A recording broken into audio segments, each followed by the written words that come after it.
huruf A. Apa maksudnya ya? Afimoyo mungkin. Afimoyo dan atau enggak I love you Juri. Oh. Baik, inilah dia Sanggar Afimoyo dari Kecamatan Lahobi.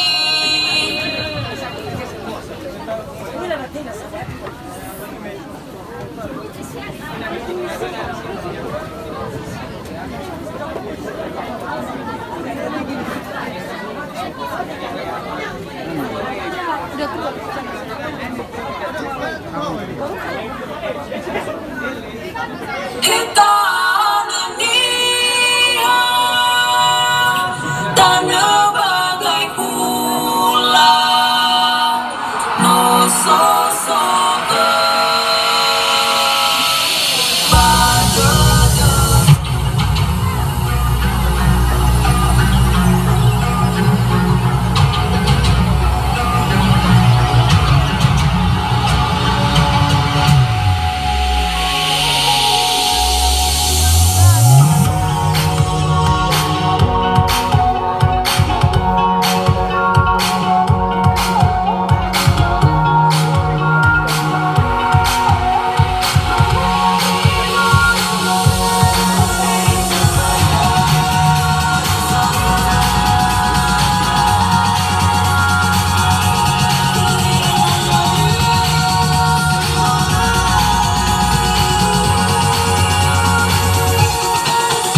Kecamatan Lahembi. Betul sekali. Dan di akhir mereka menunjukkan satu pose yang sungguh luar biasa ya. Iya, dan kita cek sound dong pendukung untuk Sanggara Fimoyo Kecamatan Lahembi.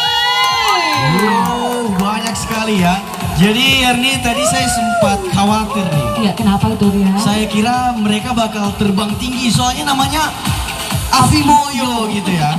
Artinya itu sayap elang gitu. Iya, mungkin mereka tidak terbang secara real ya Tian ya, tapi impian mereka yang terbang, impian menjadi juara tahun ini. Oh, luar biasa. Iya, ini lucu tapi garing ya Tian ya. Betul sekali. Mohon maaf. Oke, jadi untuk memecah Keheningan. keheningan Ketegangan.